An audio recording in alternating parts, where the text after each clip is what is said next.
Hello students, welcome to our current affairs session. In today's lecture, we will discuss some important current affairs of 7th of May 2024.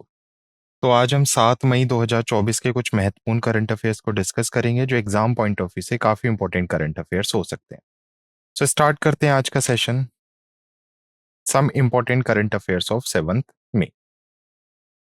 7 मई 2024 के current affairs में सबसे पहले हम discuss करेंगे कुछ important राज्य समाचार। स्टेट न्यूज से हम शुरुआत करेंगे जिसमें हम स्टेट गवर्नमेंट के कुछ इनिशिएटिव्स देखेंगे।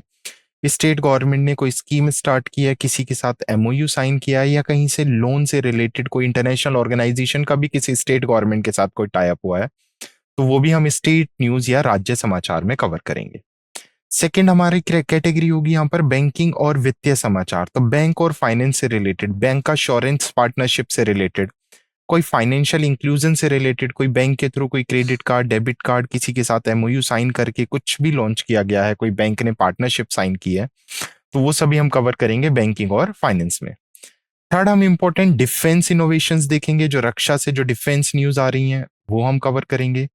साइंस एंड टेक्नोलॉजी, चाहे वो इंटरनेशनल लेवल पे बात करें चाहे नेशनल लेवल पे बात करें, तो विज्ञान और प्रौद्योगिकी समाचार हम कवर करेंगे। रिसेंटली जो स्पोर्ट्स इवेंट्स हैं, जो खेल समाचार है, रिसेंट जो स्पोर्ट्स न्यूज में, कोई स्पोर्ट्स पर्सनैलिटी न्यूज में, चाहे किसी अवार्ड की वजह से या किसी टाइटल की वजह से, तो वो हम किस में कवर करेंगे, खेल समाचार में। इंपॉर्टेंट डेज, महत्वपूर्ण दिनों की खबरें, रिसेंट अपॉइंटमेंट, किसी भी पद पर कोई नियुक्ति हुई है या कोई इस्तीफे से रिलेटेड कोई समाचार है, किसी नेशनल इंटरनेशनल ऑर्गेनाइजेशन ने कोई रैंक और रिपोर्ट जारी की है तो उससे रिलेटेड जो न्यूज बनती है, अवार्ड्स एंड रिकग्निशन, पुरस्कार और मान्यताओं से रिलेटेड समाचार हम कवर करेंगे। और लास्ट में हम देखेंगे सारांश और आज के लेक्चर की कंप्लीट समरी की क्या क्या हमने आज के लेक्चर में कवर किया है। तो ये हमारे बेसिकली क्राइटेरिया होगा आज के लेक्चर को कवर करने का, जहां पे हम state news, banking news, defence, science, sports, important day, appointment and resignation, rank reports, award and recognition और लास्ट में समरी और सारांश कवर करेंगे। क्लियर? तो स्टार्ट करते हैं आज का session. The image used in our slide deck are for educational purpose only. We respect the intellectual property right of the original creator and owner of these images. If you are the owner of any of the image used in this deck and have any concern or issue, please contact us at sathi@iitk.ac.in and we shall remove the images. हमारे slide deck में उपयोग की गई छवियां केवल शैक्षणिक उद्देश्य के लिए हैं। हम इन छवियों के मूल रचनाकारों और मालिकों के बौद्धिक संपदा अधिकारों का सम्मान करते हैं। यदि आप इस डेक में उपयोग की गई किसी भी छवि के मालिक हैं और आपको कोई चिंता या समस्या है, तो कृपया sathi@iitk.ac.in पर हमसे संपर्क करें, हम छवियों को हटा देंगे। पहली राज्य न्यूज है, स्टेट न्यूज है। भारतीय सेना और पुनीत बालन समूह ने पुणे में भारत का पहला संविधान पार्क विकसित करने के लिए साझेदारी की। तो पहला कॉन्स्टिट्यूशन पार्क कहां पर स्टैब्लिश किया जाएगा? पुणे में स्टैब्लिश किया जाएगा। क्या मतलब है कॉन्स्टिट्यूशन पार्क का? जहां पर बेसिकली पार्क के थ्रू या इस थीम के थ्रू लोगों को भारतीय डेमोक्रेसी के बारे में, कॉन्स्टिट्यूशन के महत्व के बारे में, उनको बेसिकली शैक्षणिक रूप से क्या किया जाएगा, उन्हें या संविधान का एक्चुअल में उद्देश्य क्या है, पर्पस क्या है, उसके बारे में जानकारी दी जाएगी। तो किस किस ने बेसिकली समझौता किया है? भारतीय नौसेना नौसेना और पुनीत बालन ग्रुप ने। तो कहां पर एस्टेब्लिश किया जाएगा ये कॉन्स्टिट्यूशनल पार्क? पुणे में। तो एक बार न्यूज देख लेते हैं। भारत का पहला संविधान पार्क जिसे भारतीय सेना और पुनीत बालन समूह द्वारा संयुक्त रूप से विकसित किया गया है, उसका उद्घाटन लेफ्टिनेंट अजय कुमार सिंह द्वारा पुणे महाराष्ट्र में किया गया। उद्यान को एक शैक्षणिक और मनोरंजक स्थान के रूप में देखा गया है जिसका उद्देश्य संविधान के बारे में ज्ञान फैलाना और भारत की लोकतांत्रिक विरासत पर गर्व की भावना को प्रोत्साहित करना है। पार्क भारतीय संविधान से संबंधित शैक्षणिक गतिविधि और सार्वजनिक सहभागिता के लिए केंद्र के रूप में कार्य करेगा। इसका उद्देश्य आगंतुकों के बीच भारत के लोकतांत्रिक मूल्यों की गहरी समझ और सराह को बढ़ावा देना है। क्लियर?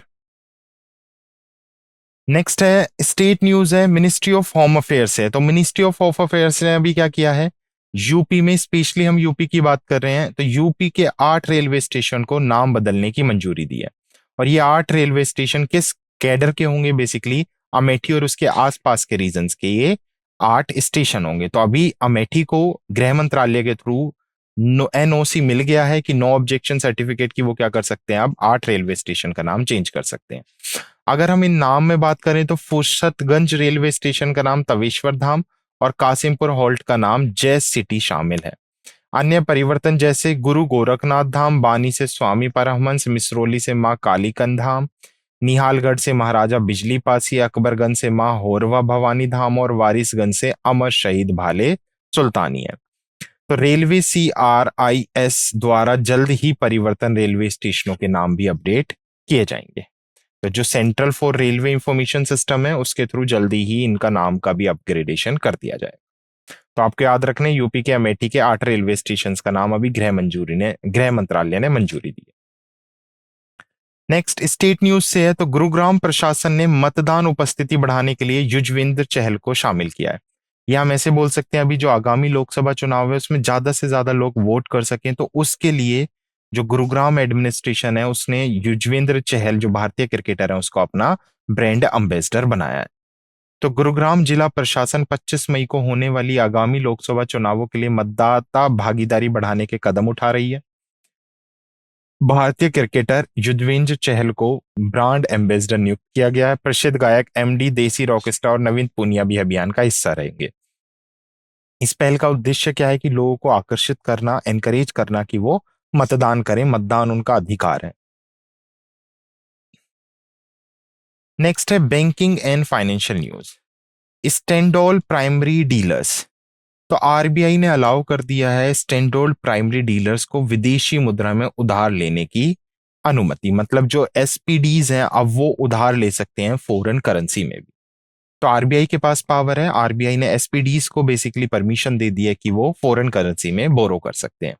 तो भारतीय रिजर्व बैंक ने एक परिपत्र जारी कर स्टैंड ऑन प्राइमरी डीलर्स को अपनी मूल कंपनी या अधिकृत संस्थानों से विदेशी मुद्रा में उधार लेने की अनुमति दी है।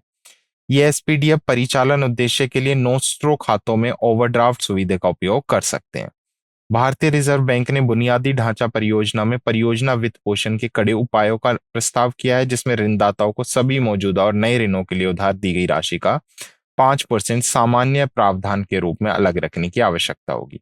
इस कदम का उद्देश्य भारत में SPD की वित्तीय स्थिति और संचालन दक्षता को बढ़ाना है। तो याद रखना SPDs अब क्या कर सकते हैं, अपने नोस्ट्रो अकाउंट में बेसिकली फॉरेन करेंसी में बोरो कर सकते हैं।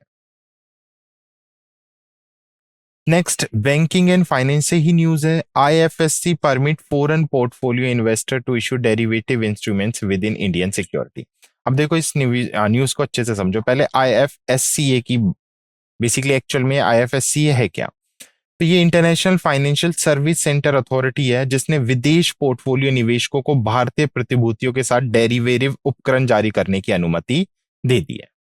तो जो फॉरेन पोर्टफोलियो इन्वेस्टर्स है, देखो FDI और FPI, foreign direct investment and foreign portfolio, जो शेयर मार्केट में इन्वेस्टमेंट होता है उसके लिए हम टर्म यूज करते हैं FPI। तो अंतर्राष्ट्रीय वित्तीय सेवा केंद्र प्राधिकरण ने सेबी के साथ विदेशी पोर्टफोलियो निवेशकों के रूप में पंजीकृत IFSC बैंकिंग इकाइयों को गिफ्ट IFSC में भारतीय प्रतिभूतियों को आधारभूत संपत्ति के रूप में उपयोग करके व्युत्पन्न उपकरण जारी करने की अनुमति दी है। गैर बैंक संस्थाओं को जो सेबी के साथ FPI के रूप में पंजीकृत हैं, भारतीय प्रतिभूतियों के साथ डेरिवेटिव इंस्ट्रूमेंट जारी करने की भी अनुमति दी है। DIs जारी करने वाली इकाई को सेबी और IFSC आवश्यकताओं का पालन करना चाहिए और हर महीने की 10 तारीख तक गिफ्ट IFSC में क्लियरिंग कॉरपोरेशन को आवश्यक जानकारी प्रदान करनी चाहिए। यह पहल IFSC में वित्तीय उत्पादों, सेवाओं और संस्थानों को विकसित और विनियमित करने का भी लक्ष्य रखती है। तो याद रखना है विदेशी पोर्टफोलियो निवेशकों को भारतीय प्रतिभूतियों के साथ डेरिवेटिव उपक्रम जारी करने की अनुमति दी गई है। नेक्स्ट है REC लिमिटेड को IFSC गिफ्ट सिटी में पुणे स्वामित्व वाली सहायक कंपनी स्थापित करने के लिए RBI से NOC प्राप्त हो गई है। तो REC लिमिटेड है जिसने अभी NOC प्राप्त कर लिया है कि वो अब क्या कर सकती है, हुल्ली ऑन सब्सिडरी अपनी इन IFSC गिफ्ट सिटी यानी गुजरात में एस्टेब्लिश कर सकती है। तो RBI की तरफ से अब उसे क्या मिल गया है, NOC प्राप्त हुआ है। तो अनुशंसी कंपनी गिफ्ट सिटी में एक वित्तीय कंपनी के रूप में अनुमत गतिविधियों में संलग्न होगी, जिससे REC लिमिटेड को अपने वैश्विक उपस्थिति का विस्तार करने में सहायता मिलेगी। यह प्रतिस्पर्धा वित्त पोषण को सुरक्षित करने के लिए एक अपतटीय मंच के रूप में कार्य करेगा और अंतर्राष्ट्रीय निवेशकों के साथ उन्नत सहयोग भी प्रदान करेगा। REC विद्युत मंत्रालय के अंतर्गत एक महारत्न कंपनी है और RBI के साथ एक NBFC सार्वजनिक वित्तीय संस्थान और अवसंरचना वित्त पोषण कंपनी के रूप में भी पंजीकृत है। मीन्स ये एक महारत्न कंपनी भी है और RBI के साथ NBFC, PFI और IFC के रूप में भी पंजीकृत है, रजिस्टर्ड है। Clear. Next banking and finance से न्यूज है। तो अभी जो कार्लकाई ग्रुप है उसने यस बैंक में 2% हिस्सेदारी अपनी 1441 करोड़ रुपए में बेच दी है। तो कार्लकाई ग्रुप इंक ने अपनी सहयोगी कंपनी सीएस बास्क इन्वेस्टमेंट के माध्यम से ओपन मार्केट लेन देन के जरिए यश बैंक लिमिटेड में 2% हिस्सेदारी 1441 करोड़ रुपए में बेची है।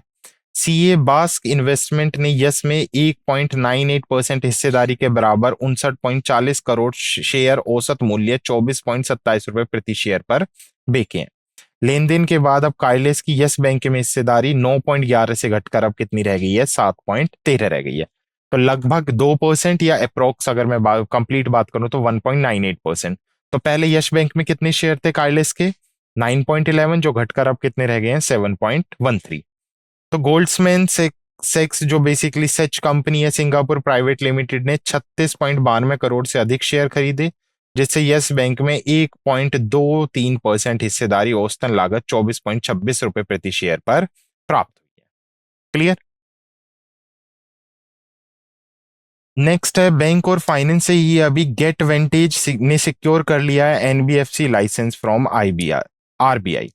तो RBI non banking financial company के लाइसेंस प्रोवाइड करती है। तो गेट वेंटेज ने जो एक राजस्व आधारित वित्त स्टार्टअप है अभी भारतीय रिजर्व बैंक से एक एनबीएफसी का लाइसेंस प्राप्त कर चुका है या प्राप्त कर लिया है। यह गेट वेंटेज को भारत में एक ऐसा प्राधिकरण प्राप्त करने वाला पहला आरबीएफ और वैकल्पिक वित्त पोषण मंच बनाता है। इस स्टार्टअप के लिए लाइसेंस एक महत्वपूर्ण मील का पत्थर है। इस कदम से बाजार में अधिक नवोन्मेषी वित्तीय समाधान का मार्ग प्रशस्त होने की उम्मीद है। क्लियर। तो गेट वेंटेज को आरबीआई से एनबीएफसी लाइसेंस मिला। नेक्स्ट है बैंकिंग एंड फाइनेंस से ही है। आरबीआई ने T+1 निपटान में बैंकों के पूंजी बाजार जोखिम के लिए दिशा निर्देशन में संशोधन किया है। तो जो गाइडलाइंस है उनको रिवाइज किया आरबीआई ने फॉर बैंक्स के लिए, ताकि वो कैपिटल मार्केट एक्सपोजर में T+1 सेटलमेंट कर सकें। तो कस्टोडियम बैंक जो अपरिवर्तीय भुगतान प्रतिबद्धता जारी कर रहे हैं अब अधिकतम इंट्राडे जोखिम का सामना करेंगे, जो निपटान राशि के लगभग 30% पर सीमित होगा। इस परिवर्तन का मुख्य उद्देश्य पूंजी बाजार के जोखिम को अधिक प्रभावी ढंग से प्रबंधित करना है। संशोधित दिशा निर्देशों से वित्तीय प्रणाली की स्थिरता बढ़ने की भी उम्मीद है। नेक्स्ट है बैंकिंग एंड फाइनेंस से ही है। आरबीआई ने जो मार्जिन फंडिंग की सीमा है वो 50% से घटाकर कितनी कर दी है, 30% कर दी है। तो इंपॉर्टेंट न्यूज है, मोस्ट इंपॉर्टेंट न्यूज है कि जो मार्जिन फंडिंग होती है उसकी अभी जो लिमिट थी वो 50% से घटाकर कितनी कर दी गई है, 30% कर दी गई है। तो भारतीय रिजर्व बैंक ने अपरिवर्तनीय भुगतान प्रतिबद्धताओं को जारी करने वाले संरक्षण बैंकों के लिए अधिकतम जोखिम को 50% से घटाकर 30% कर दिया है। यह निर्णय चुनिंदा इक्विटी के लिए व्यापार निपटारे समय को T+2 से T+1 और T+0 तक घटाने के लिए किया गया है। परिवर्तन 2 लगातार दिनों में इक्विटी के मूल्य में संभावित गिरावट पर आधारित है। नए सीमाएं मार्जिन फंडिंग से जुड़े जोखिमों को कम करने का भी लक्ष्य रखती है। नेक्स्ट है जीडीपी फोरकास्टिंग है। India rating raise sovereign GDP growth rate estimated for financial year to 7.1। तो जो India rating and research basically organisation है उसने भारत की जीडीपी प्रोडक्ट की है फाइनेंशियल ईयर 2025 के लिए, और कितना अनुमान लगाया गया है, 7.1% का अनुमान लगाया गया है कि फाइनेंशियल ईयर 2025 के लिए भारत की जीडीपी ग्रोथ रेट 7.1% रहने वाली है। सरकारी खर्च में वृद्धि और कॉरपोरेट तथा बैंकिंग क्षेत्र की बैलेंस शीट में सुधार को संशोधन का श्रेय दिया जाता है। एक उभरता हुआ निजी कॉरपोरेट पूंजीगत व्यय चक्र भी आशावादी दृष्टिकोण में योगदान देता है। हालांकि असमान उपभोक्ता मांग और वैश्विक आर्थिक चुनौती वृद्धि को सीमित कर सकती है। क्लियर। तो भारतीय रेटिंग ने फाइनेंशियल ईयर 25 के लिए संबुद्ध जीडीपी वृद्धि अनुमान 7.1 तक बढ़ाया है। नेक्स्ट है डिफेंस से। तो इंडियन एयरफोर्स ने अभी रिसीव किए हैं second C-295 transport aircraft from Airbus defence and services. तो अभी टाइप हुआ था एयरबस डिफेंस एंड सर्विसेज का, स्पेस का, बेसिकली इंडियन एयरफोर्स के साथ, और अभी इंडियन एयरफोर्स ने क्या रिसीव किया, अपना दूसरा C-295 परिवहन विमान। तो C-295 विमान 1960 से एयरफोर्स में सेवा कर रहे एवरो होकर्ट सिडले HS-748 विमान की जगह लेगा। विमान में 9 टन उठाने की क्षमता है। 71 सैनिकों या पैरा शूटर्स को ले जा सकता है। इसकी अधिकतम गति 480 किलोमीटर प्रति घंटा है। यह एक रडार चेतावनी रिसीवर, मिसाइल दृष्टिकोण चेतावनी प्रणाली और एक लेजर चेतावनी प्रणाली से सुसज्जित है। तो याद रखना, C-295 किसने बनाया? ये एयरबेस डिफेंस एंड स्पेस ने, और इसका ये दूसरा किसको दे दिया गया है? अभी भारतीय वायुसेना को दे दिया गया है। नेक्स्ट है साइंस एंड टेक्नोलॉजी से ही इंपॉर्टेंट न्यूज है हमारी। तो माइंड ग्रोव ने भारत का पहला वाणिज्यिक SOC IoT उपकरण को लॉन्च किया है। तो first commercial SOC which is system on chip internet of thing किसके थ्रू लॉन्च की गई है? भारत की माइंड ग्रोव के थ्रू लॉन्च की गई है। तो 6 मई 2024 को IIT मद्रास द्वारा समर्थित एक semiconductor startup Mindgrove technology private limited ने भारत का पहला वाणिज्यिक सिस्टम ऑन चिप जिसका नाम सिक्योर इंटरनेट ऑफ थिंग्स उसको लॉन्च किया है। सुरक्षित IoT चिप की कीमत मौजूदा चिप की तुलना में 30% कम होने की उम्मीद है और इसे IoT उपकरणों के लिए डिजाइन किया गया है। चिप में 700 मेगाहर्ट्ज पर क्लिक किया गया उच्च प्रदर्शन माइक्रो कंट्रोलर है और 28 नैनोमीटर नोड पर सफलतापूर्वक multi projector vapour tape out हुआ है। यह स्मार्ट वॉच से लेकर स्मार्ट सिटी उपकरणों जैसे जुड़े हुए बिजली, पानी और गैस मीटर, साथ ही इलेक्ट्रॉनिक वाहन, बैटरी प्रबंधन प्रणाली तक के विभिन्न उपकरणों को भी नियंत्रित कर सकता है। माइंड ग्रोव भारतीय कंपनी को नवाचार में तेजी लाने और भारत में उत्पादन को बढ़ाने के लिए डिजाइन विशेषज्ञ भी प्रदान करेगा।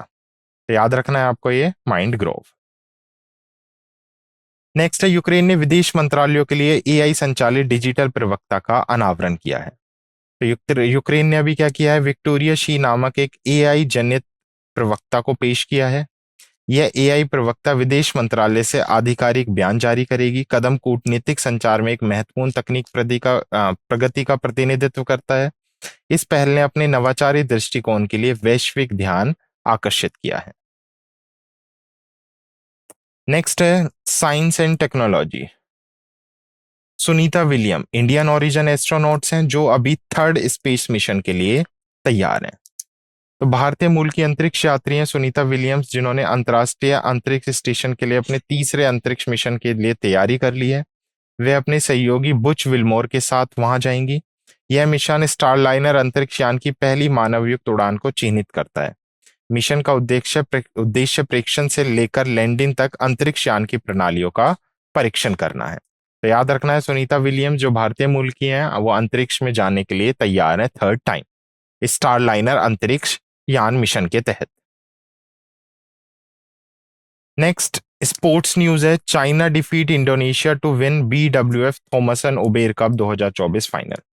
अच्छा देखो, काफी इंपॉर्टेंट है ये थॉमस एंड उबेर कप। सबसे पहले तो पता होना चाहिए ये बैडमिंटन के टूर्नामेंट्स होते हैं।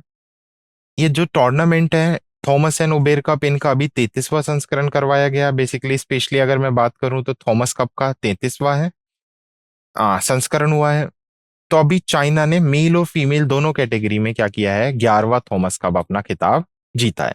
चीन की महिला टीम ने इंडोनेशिया को 0-3 से हराकर उबर कप 2024 के 30वें संस्करण का खिताब जीत लिया। तो उबर कप के 30वें संस्करण और थॉमस कप का ये 33वां संस्करण है। 2024 BWS चैंपियनशिप 29 अप्रैल से 5 मई 2024 तक चीन में आयोजित की गई। क्लियर? तो थॉमस और उबेर कप से अगर आपको याद रखना है तो किसका नाम याद रखोगे? चाइना। चाइना ने इसे जीत लिया मेल फीमेल दोनों कैटेगरी में। नेक्स्ट स्पोर्ट्स न्यूज से है, तो ICC women T20 world cup 2024। तो बांग्लादेश क्रिकेट महोत्सव के लिए तैयार है। तो ICC ने 9वीं ICC महिला T20 विश्व कप 2024 के कार्यक्रम की घोषणा की है। ये 30 से 20 अक्टूबर तक कहां पर चालू होंगे? बांग्लादेश में होंगे। क्रिकेट प्रेमी दुनिया भर में इस आयोजन का बेसब्री से इंतजार कर रहे हैं। प्रतियोगिता कौशल और खेल भावना का एक रोमांचक प्रदर्शन होने का वादा करती है। तो ना याद रखना है, T20 विश्व कप 2024 कहां पर घोषित किए गए हैं? बांग्लादेश में। नेक्स्ट स्पोर्ट्स न्यूज है, तो जी रियल मैड्रिड है क्लब है, उसने अभी 36 ला लीगा टाइटल जीत लिया है।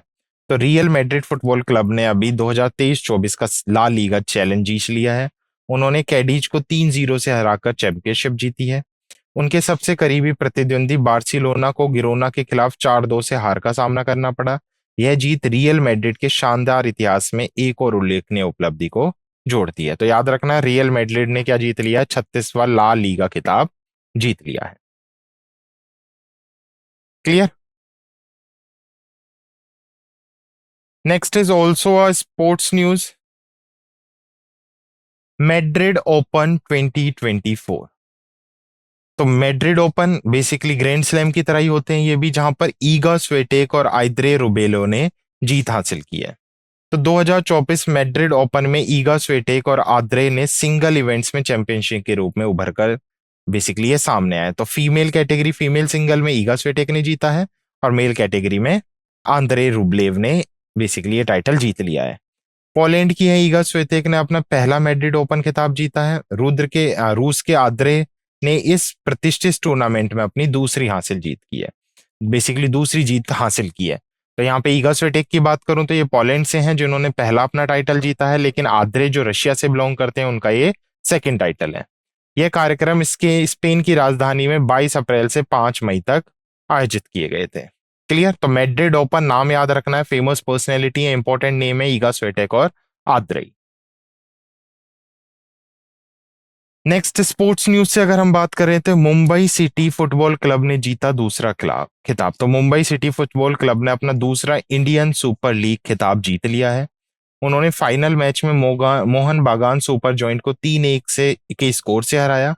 अंतिम मुकाबला कोलकाता के विवेकानंद युवा भारती क्रीडांगन स्टेडियम में आयोजित किया गया। मुंबई सिटी फुटबॉल क्लब के लिए यह जीत एक ऐतिहासिक क्षण है, जिन्होंने पहले 2020-21 सीजन में अपना पहला खिताब जीता था। तो याद रखना है मुंबई सिटी फुटबॉल क्लब ने जीता दूसरा खिताब। नेक्स्ट है इंपॉर्टेंट डे न्यूज, विश्व हंसी दिवस 2024। तो हर साल 5 मई को हम सेलिब्रेट करते हैं विश्व हंसी दिवस या मिश्रित हंसी दिवस। तो ये मई के पहले रविवार को मनाया जाता है। तो इस बार जो मई का पहला रविवार पड़ा है वो कब पड़ा है? 5 मई को मना है, इसलिए हम 5 मई को सेलिब्रेट कर रहे हैं। इसका पर्पस क्या है? जो हंसी के महत्व और इसकी विभिन्न स्वास्थ्य लाभ है उनके बारे में जागरूकता बढ़ाई जा सके। इस दिन का उद्देश्य हंसी के माध्यम से विश्व शांति और वैश्विक एकता को बढ़ावा देना है। 2024 का विश्व हंसी दिवस 5 मई को आता है, जिसका विषय हंसी हम सभी को एकजुट करती है। हास्य को एक सार्वभौमिक भाषा के रूप में महत्व देने वाला यह दिन बाधाओं को भी पार करता है। क्लियर। नेक्स्ट इंपॉर्टेंट डेज में अगर हम बात करें तो अंतर्राष्ट्रीय दाई दिवस। तो मध्यवर्षीय दिवस which is known as midwife day, जो प्रतिवर्ष 5 मई को विश्व भर में मध्यवर्तियों के योगदान को मान्यता देने और स्वीकार करने के लिए मनाया जाता है। दिवस दाइयों की भूमिका को मनाता है, जो देखभाल की गुणवत्ता में सुधार और मातृत्व एवं नवजात मृत्यु दर को कम करने में सहायक होती हैं। 2024 के अगर हम थीम की बात करें तो दाइयां एक महत्वपूर्ण जलवायु समाधान, अब विटल क्लाइमेट सॉल्यूशन है। आईडीबी जो इंटरनेशनल डे ऑफ मिडवाइफ है उसको पहली बार 5 मई 1991 को मनाया गया था। तब से इसे वैश्विक स्तर पर 50 से अधिक देशों में मनाया जाता है। तो डे याद रखना है, थीम याद रखनी है, midwife with women celebrating demonstration mobile antenatal unit our time is now. और इस बार की 2024 की मेजर थीम क्या है? दाइयां एक महत्वपूर्ण जलवायु समाधान। नेक्स्ट विश्व हाथ स्वच्छता दिवस, हैंड हाइजीन डे। ये भी कब मनाया गया है? 5 मई को मनाया गया है, ताकि जो संक्रामक रोग हैं, जो बेसिकली इन्फेक्शियस डिसीजेस हैं जो एक दूसरे के थ्रू फैलती हैं, उनके बारे में जागरूकता बनाई जा सके। लोगों को हैंड क्लीनेस के बारे में, हैंड हाइजीन के बारे में अवेयरनेस कराया जा सके। तो वार्षिक पालन विश्व स्वास्थ्य संगठन द्वारा संचालित होता है। वर्ल्ड हैंड हाइजीन डे 2024 का विषय है संक्रमण रोकथाम और नियंत्रण, जिसमें हाथ स्वच्छता शामिल है, पर नवाचारी और प्रभावशाली प्रशिक्षण और शिक्षा माध्यम से स्वास्थ्य और देखभाल कर्मियों के ज्ञान और क्षमता निर्माण को बढ़ावा देना। तो काफी लंबी थीम है लेकिन इंपॉर्टेंट थीम है। Promoting knowledge and capacity building of health and care workers through innovation and impactful training and education on infection prevention and control including hand hygiene. और 2024 का नारा है हाथ स्वच्छता के बारे में ज्ञान साझा करना अभी भी इतना महत्वपूर्ण क्यों? क्योंकि यह स्वास्थ्य सेवा में हानिकारक कीटाणु के प्रसार को रोकने में मदद करता है। तो it help to stop the spread of harmful germs in health care. Next world asthma day. तो कब मनाया गया है? ये बेसिकली अस्थमा डे जो मनाया जाता है फर्स्ट ट्यूसडे को मनाया जाता है मई का जो पहला ट्यूसडे है वो कब बना है? 7 मई को पड़ा है। तो इसलिए 7 मई को हमने क्या सेलिब्रेट किया है? विश्व अस्थमा दिवस। तो दिवस को ग्लोबल इनिशिएटिव फॉर अस्थमा द्वारा विश्व स्वास्थ्य संगठन के सहयोग से आयोजित किया गया है। इस वर्ष की थीम है अस्थमा शिक्षा सशक्तिकरण, जो अस्थमा से पीड़ित लोगों और स्वास्थ्य कर्मियों को इस स्थिति के बारे में शिक्षित करने पे या उस शिक्षित करने के महत्व पर जोर देते हैं। तो विश्व अस्थमा दिवस 7 मई को सेलिब्रेट किया गया। नेक्स्ट अपॉइंटमेंट एंड रेजिग्नेशन से है। तो रिपब्लिक ऑफ पनामा के अभी प्रेसिडेंट अपॉइंट किए गए हैं जो फॉर्मर मिनिस्टर थे जोस रोल मुलिनो। तो इंपॉर्टेंट नेम है, पूर्व मंत्री थे जोस रोल मुलिनो जिनको पनामा गणराज्य के राष्ट्रपति के रूप में अभी चुना गया है। तो पना यानी इंटरनेशनल अपॉइंटमेंट से न्यूज है जहां पे पनामा गणराज्य के राष्ट्रपति किसको बनाया गया है, जोस रोल मुलिनो को। तो 2024 में 5 मई को जोस रोल मुलिनो जो पूर्व सार्वजनिक सुरक्षा मंत्री थे उनको कुल मतों के 34% के साथ पनामा गणराज्य का नया राष्ट्रपति चुना गया। वह 1 जुलाई 2024 को पदभार ग्रहण करेंगे और किसके उत्तराधिकारी के रूप में काम करेंगे, रोलेंटिनो के जगह ये काम करेंगे। इससे पहले रोलेंटिनो इस पद पर थे। मुलिनो ने लक्ष्यों की प्राप्ति और गठबंधन पार्टियों के टिकट पर राष्ट्रपति चुनाव लड़ा। पनामा के सर्वोच्च न्यायालय ने पूर्व राष्ट्रपति रिकार्डो मार्टिलेना की जगह खड़े होने के उनके प्रयास को मान्यता दी जिन्हें मनी लॉन्ड्रिंग के दोष सिद्ध के कारण चुनाव लड़ने से रोक दिया गया था। क्लियर। नेक्स्ट है, राकेश सिंह को पेटीएम मनी का सीईओ नियुक्त किया गया है। तो अप्रैल 2024 में पेटीएम मनी लिमिटेड ने वरुण श्रीधर के इस्तीफे के बाद राकेश सिंह को क्या बनाया, अपना नया मुख्य कार्यकारी अधिकारी नियुक्त किया है। इस नियुक्ति से पहले राकेश सिंह ने पेयू समर्थित फिजडम में ब्रोकिंग सेवाओं के सीईओ के रूप में 5 से अधिक वर्षों तक सेवा की है। उन्होंने स्टैंडर्ड चार्टर्ड एचडीएफसी सिक्योरिटीज और आईसीआईसीआई बैंक सहित वित्तीय सेवाओं की कंपनियों के साथ काम किया है। वरुण श्रीधरन को पेटीएम सर्विसेज प्राइवेट लिमिटेड का नया सीईओ नियुक्त किया गया। क्लियर। और राकेश सिंह को पेटीएम मनी का CEO. Next appointment and resignation से बात करें तो उज्जवल स्मॉल फाइनेंशियल बैंक के एमडी सीईओ किसको बनाए गए हैं, सचिन नोटियाल को बनाया गया है। तो ये 3 साल तक इनका टेन्योर होगा। आरबीआई के थ्रू इन्हें क्या मिला है, इनके नियुक्ति को मंजूरी मिली है। क्लियर। तो 30 ईयर्स से ज्यादा का इनके पास अनुभव है इस फील्ड में, बैंकिंग के फील्ड में। रैंक एंड रिपोर्ट्स की बात करें तो वर्ल्ड प्रेस फ्रीडम इंडेक्स, तो अभी 22वां एडिशन जारी किया गया है वर्ल्ड प्रेस फ्रीडम इंडेक्स का, जिसमें अगर हम बात करें तो नॉर्वे ने टॉप किया और भारत ने इस बार थोड़े सुधार के साथ अपनी रैंक कितनी बनाई हुई है, 159। तो प्रीवियस ईयर की मैं बात करूं तो भारत की रैंक कितनी थी, 161 थी, लेकिन इस बार भारत ने 2 रैंक सुधारे और कितनी बनाई है, 159। नॉर्वे लगातार 8वें वर्ष इस सूची में टॉप पे रहा, उसके बाद दूसरे नंबर पे डेनमार्क और स्वीडन। लास्ट से बात करें तो अंतिम 3 में इरिट्रिया, सीरिया और अफगानिस्तान है। 2024 के विश्व प्रेस स्वतंत्रता दिवस पर यूक्रेन ने प्रेस और गृह खतरे में पर्यावरण पत्रकारों की सुरक्षा, रुझान, चुनौतियां और सिफारिश शीर्षक एक रिपोर्ट जारी की जिसमें यह बताया गया कि 2009 और 23 के बीच पर्यावरणीय मुद्दे पर रिपोर्टिंग करने वाले 44 पत्रकारों की हत्या कर दी गई है। क्लियर। तो याद रखना है वर्ल्ड प्रेस फ्रीडम इंडेक्स 2024 जिसमें भारत की रैंक 159 रही है। अवार्ड एंड रिकॉग्निशन से बात करें तो कच्छ अजरक जो एक पारंपरिक वस्त्र शिल्प है उसको अभी क्या दे दिया गया है, जीआई टैग मिला है। तो ज्योग्राफिकल इंडिकेशन टैग की बात हो रही है। कच्छ अजरक के पारंपरिक कारीगरों को प्रतिष्ठित भौगोलिक संकेत जीआई प्रमाण पत्र दिया गया है। प्रमाण पत्र पेटेंट, डिजाइन और ट्रेडमार्क के नियंत्रण जनरल द्वारा प्रदान किया गया था। यह मान्यता गुजरात के कच्छ क्षेत्र में निहित जटिल वस्त्र शिल्प का बेसिकली उत्सव मनाती है। क्षेत्र की सांस्कृतिक धरोहर और शिल्पकार को जीआई टैग उजागर करता है। क्लियर। तो ये थे कुछ हमारे इंपॉर्टेंट करंट अफेयर 7 मई 2024 के जो हमने डिस्कस किए। Now let's quick revise the session through summary. तो सबसे पहले हमने कुछ राज्य समाचार पढ़े जिसमें हमने इंडियन आर्मी और पुनीत बालन ग्रुप की पार्टनरशिप देखी जिसकी वजह से पुणे में पहला कॉन्स्टिट्यूशनल पार्क एस्टेब्लिश किया गया। मिनिस्ट्री ऑफ होम अफेयर्स ने अभी 8 रेलवे स्टेशन इन यूपी उनके नाम बदलने की सिफारिश की है और गुरुग्राम एडमिनिस्ट्रेशन ने युजवेंद्र चहल को अपना बूस्ट वोटर टर्नआउट अपॉइंट किया है। बैंकिंग से हमने आरबीआई ने देखा था, हमने SPD borrowing foreign currency allow किया है। आईएफएससी ने परमिट दिया है फॉरेन पोर्टफोलियो इन्वेस्टर्स को। आरएसी लिमिटेड ने रिसीव कर लिया है एनओसी क्योंकि वो हुल्ली एस्टेब्लिश कर सकती है अपनी ओन सब्सिडरी को गिफ्ट सिटी गुजरात में। उसके साथ साथ हमने देखा था कि यश बैंक के शेयर्स को अभी बेचा गया है कार्डले ग्रुप के थ्रू। गेट वेंचर ने सिक्योर कर लिया एनबीएफसी का लाइसेंस और आरबीआई ने अपनी गाइडलाइंस रिवाइज की है for bank capital market exposure के लिए। और उसके साथ साथ आरबीआई ने जो लोअर मार्जिन फंडिंग है उसकी लिमिट को 50% से घटाकर कितना कर दिया है, 30% कर दिया है। बैंकिंग में हमने इंडिया रेटिंग की जीडीपी ग्रोथ फोरकास्टिंग देखी जो भारत के लिए 7.1% बताई गई है। डिफेंस से हमने देखा था कि एयरबैंड डिफेंस एंड स्पेस ने दूसरा C-29 295 परिवहन विमान इंडियन एयरफोर्स को सौंप दिया है। साइंस एंड टेक्नोलॉजी में हमने देखा था कि माइंडग्रोव ने IoT उपकरण के लिए भारत का वाणिज्यिक SoC लॉन्च किया है और यूक्रेन के विदेश मंत्रालय के लिए AI संचालित डिजिटल प्रवक्ता का अनावरण किया गया और सुनीता विलियम तीसरी बार अंतरिक्ष मिशन के लिए जाने के लिए तैयार है। स्पोर्ट्स में हमने देखा था कि चाइना ने थॉमस और उबेर कप दोनों जीत लिए हैं। ICC T20 वर्ल्ड कप महिलाओं के लिए बांग्लादेश में सेलिब्रेट होगा। रियल मैड्रिड ने 36वां ला लीगा खिताब जीता है। मैड्रिड ओपन ईगा स्विटेक और आंद्रे ने जीता है और ISL मुंबई सिटी FC ने दूसरा खिताब अपना जीत लिया है। महत्वपूर्ण दिनों में हमने विश्व हंसी दिवस, अंतर्राष्ट्रीय दाई दिवस, विश्व हाथ स्वच्छता दिवस और विश्व अस्थमा दिवस देखा। नियुक्ति और इस्तीफे में हमने देखा कि पूर्व मंत्री जोस राउल मोलिना को पनामा गणराज्य का राष्ट्रपति चुना गया, राकेश सिंह को पेटीएम मनी का CEO नियुक्त किया गया और उज्जवल स्मॉल फाइनेंशियल बैंक के MD CEO संजीव नोटियाल बनाए गए।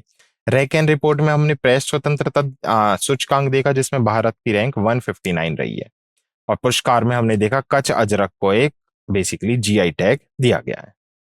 क्लियर? तो ये थे कुछ हमारे इंपॉर्टेंट करंट अफेयर्स जो हमने डिस्कस किए। I hope you like this session. Thank you.